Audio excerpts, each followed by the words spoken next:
श्रीमान् वेङ्कटनाथार्यः कवितार्किककेसरी वेदान्ताचार्यवर्यो मे सन्निधत्तां सदा कृती अस्मद्गुरुभ्यो நமக. அனைவருக்கும் அடியேனுடைய நமஸ்காரங்கள். திருப்பாவையினுடைய 29வது 30வது 2 பாசுரங்களையும் இன்று சேர்ந்து அனுபவிக்க போறோம். முதலில் 29வது பாசுரம்.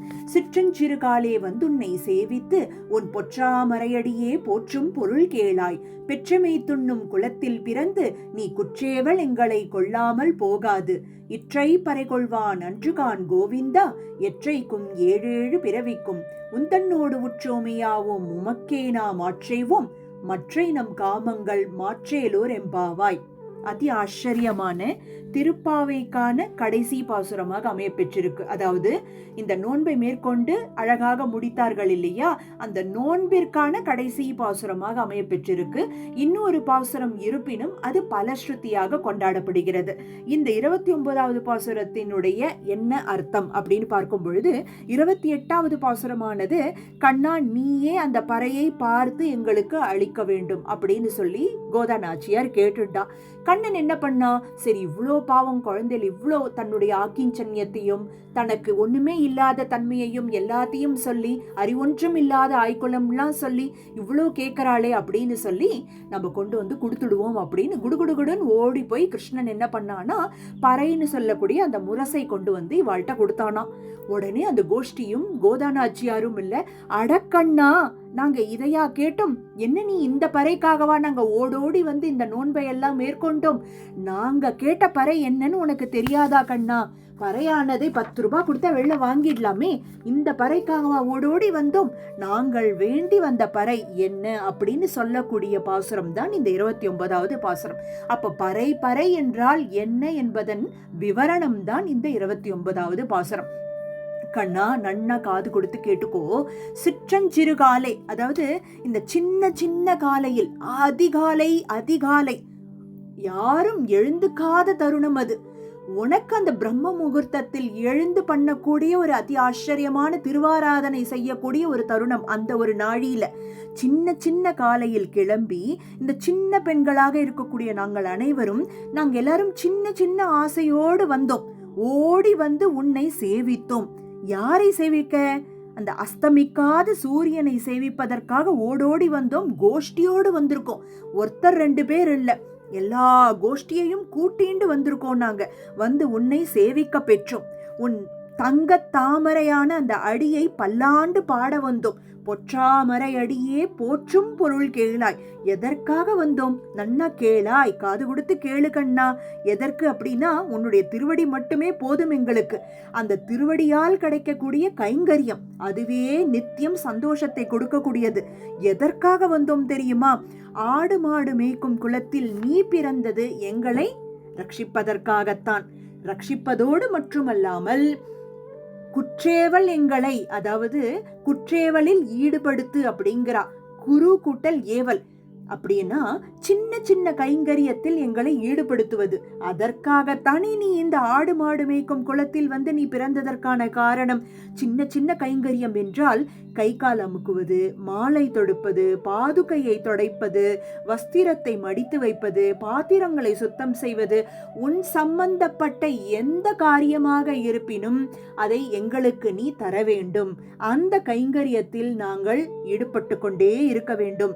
இப்படிப்பட்ட கைங்கரியங்களில் ஈடுபட்டு அந்தரங்க தொண்டாக செய்ய வேண்டும். நாங்கள் இதற்காகத்தான் ஓடோடி வந்தோம். இதைத்தான் பிரார்த்தித்தோம் கண்ணா. என்ன நீ கண்ணா, இற்றை பறைகொள்வான் அன்றுகான் கோவிந்தா. ஆனா நீ பெண்ணாயிட்ட, கோட்டு கோவிந்தனா ஆயிட்ட. ஐக்கியம் ரொம்ப கம்மியாயிடுது. எங்களோட சேர்ந்து இந்த பறைன்னு சொல்லக்கூடிய இந்த முரசை கொண்டு வந்து கொடுக்குறியே கண்ணா. நாங்க கேட்டு வந்த பறை இது கிடையாது. உன்னுடைய கைங்கரியம்ங்கிற அந்த நித்திய அந்த ஒரு கைங்கரியத்தில் ஈடுபட்டு இருக்கக்கூடிய தன்மை அதுதான் எங்களுக்கு வேண்டும்.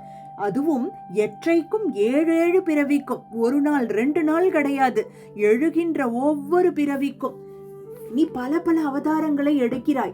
அந்த அவதாரங்களில் ஏதாவது ஒரு விஷயத்தோடு உன்னோடு கூட வந்து உனக்கு நாங்கள் கைங்கரியம் செய்ய வேண்டும். எல்லா காலத்திலும் எல்லா தேசங்களிலும் தொண்டு பண்ணிண்டே இருக்கணும் கண்ணா. மற்ற நம் காமங்கள் மாற்று, அதாவது எங்களுக்கு வேறு எந்த ஆசையும் வராமல் பார்த்துக்க வேண்டியதும் உன் பொறுப்பு.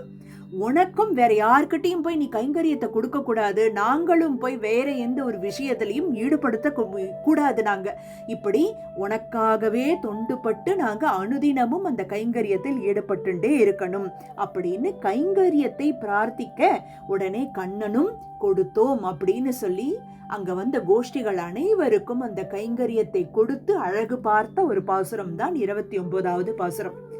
இதனுடைய தொடர்ச்சியாக பலஸ்ருதி, அதாவது கோதாநாச்சியார் 29வது பாசுரம் வரைக்கும் அனுகரணம் செய்தார். அதாவது தன்னை ஒரு ஆயர்குல பெண்ணாக பாவித்து அந்த நோன்பை முடித்து அந்த கைங்கரியத்தை பெற்றாள். இப்பொழுது பலஸ்ருதியை பட்டர்பிரான் கோதையாக என்ன ஒரு பலன் அப்படிங்கிற விஷயத்தை சொல்ல போகிறாள். 30வது பாசுரம். வங்கக்கடல் கடைந்த மாதவனை கேசவனை திங்கள் திருமுகத்து செய்யுடையார் சென்றிரஞ்சி அங்கப்பறை கொண்டவாற்றை அணிபுதுவை பைங்கமலர் தந்தெரியல் பற்றபிரான் கோதை சொன்ன சங்கத்தமிழ் மாலை 30ம் தப்பாமே இங்கு இப்பரிசுரைப்பார் ஈரிரண்டு மாழ்வரை தோள் செங்கன் திருமுகத்து செல்வத் திருமாலால் எங்கும் திருவருள் பெற்று இன்புருவர் எம்பாவாய். இதனுடைய பலஸ்ருதியானது என்ன அப்படின்னா, இதை சொல்பவருக்கும் இதை கேட்பவருக்கும் இதை அனுபவிப்பவர்களுக்கும் அன்று அனுகாரம் செய்தவர்களுக்கும் அனுசந்தானம் செய்து கொண்டிருக்கக்கூடிய நமக்கும் சரி இதனுடைய பலன் என்ன அப்படிங்கறத ரொம்ப அழகாக சொல்றா. அதுவும் மங்களத்தோடு இந்த ஒரு பலஸ்ருதியை ஆரம்பிக்கிறாள். எப்படின்னா பிராட்டியோடு இந்த விஷயத்தை ஆரம்பிக்கிறாள். திருப்பார்கடலை கடைந்த மாதவன் அப்படிங்கிற ஒரு விஷயத்தோடு ஆரம்பிக்கப்படுகிறது. பிராட்டியின் கேள்வனான மாதவன், அதாவது பெருமாளானவன் பிராட்டி சமேதனாக இருக்கும் பொழுதுதான் அந்த கைங்கரியத்திற்கு தகுந்தவனாக ஆகிறான் இல்லையா? அப்பேற்பட்ட மாதவன் கேசவன் என்பது கா என்ற பிரம்மனையும் ஈஷ என்ற சிவனையும் படைத்தவர் பெருமாள். பிரம்மாங்கிற பிள்ளை, சிவன்கிற பேரன், இருவரையும், அதாவது இப்படி லக்ஷ்மி கல்யாணம் பாடி மாதவன் என்ற நாமத்தோடு கேசவன் என்ற நாமமானது பிள்ளை பேரனோடு இருக்கக்கூடிய பேரு. இப்படி கேசவனையும் பாடி அந்த பகவானை இப்பேற்பட்ட ஒரு சகல சௌக்கியங்களும் சௌந்தரியத்தோடும் இருக்கக்கூடிய அந்த பகவானை பாடி வந்துள்ள சந்திரன் போல முகமண்டலம் உள்ள சேயிழையார், அதாவது சேயிழையார் என்று அழகான ஆபரணங்கள் அணிந்துள்ள பெண்கள் தன்னை பற்றி கூறுகிறாள். இந்த இடத்துல சந்திர முகமண்டலத்தோடு அழகான ஆபரணங்களை அணிந்துள்ள பெண்களான பறையான கைங்கரியத்தை பெற்ற ஆயர்குல பெண்கள். இப்பொழுது ஆயர்குல பெண்களாக இருந்துதான் இந்த கைங்கரியத்தை பெற்றார்கள் அனைவரும்.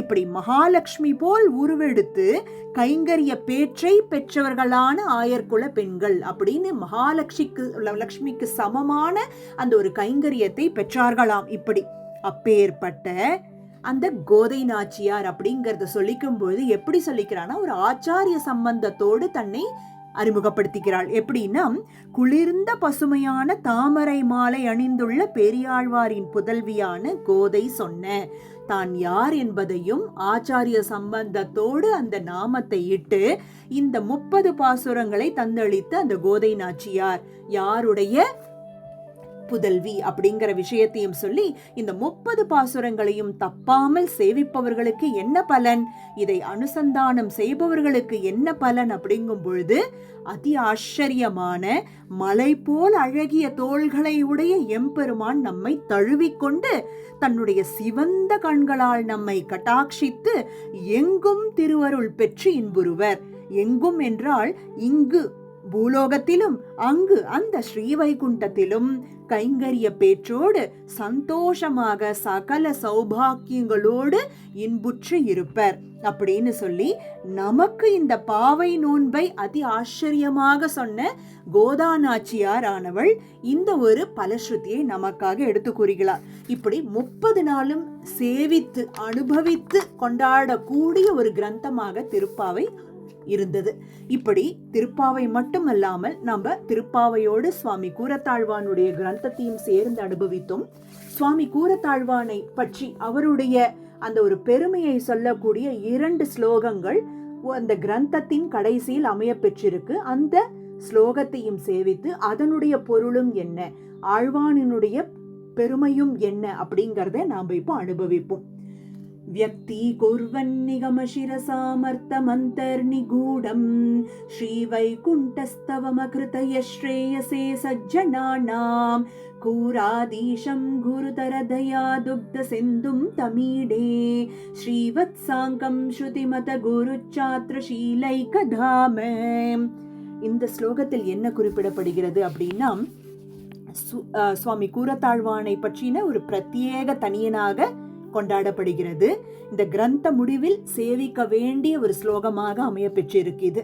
அதாவது வேதாந்தத்தில் பொதிந்திருக்கக்கூடிய அந்த பொருளை நமக்காக அருளியவரும், ஸ்ரீ வைகுண்டஸ்தவத்தை நமக்காக அருளியவரும், மிகுந்த கருணை கடலாக திகழ்பவரும், சாஸ்திர சித்தமான ஆச்சாரிய லட்சணங்களுக்கு எடுத்துக்காட்டாக இருப்பவரும், சிஷ்ய லட்சணங்களுக்கு எடுத்துக்காட்டாக இருப்பவருமான கூரத்தாழ்வானை துதிக்கிறேன் அப்படின்னு சொல்ல வந்துதான் இந்த ஸ்லோகம்.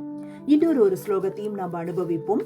அர்வாஞ்சோ யத் பத சரசிஜத்வந்த்வமாஸ்ருத்ய பூர்வே மூர்த்னா யஸ்யான்வயமுபகதா தேசிகா முக்திமாபுஹு சோயம் ராமானுஜ முனிரபி ஸ்வீய முக்திம் கரஸ்தாம் யத் சம்பந்தாதமனுதகதம் வர்ண்யதே கூரநாதக.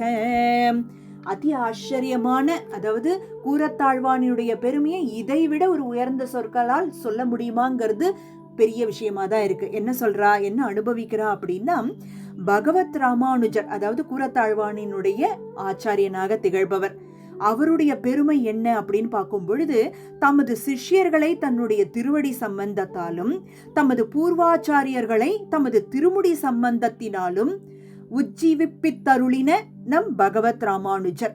அப்பேற்பட்ட பெருமையை உடையவர் பகவத் ராமானுஜர்.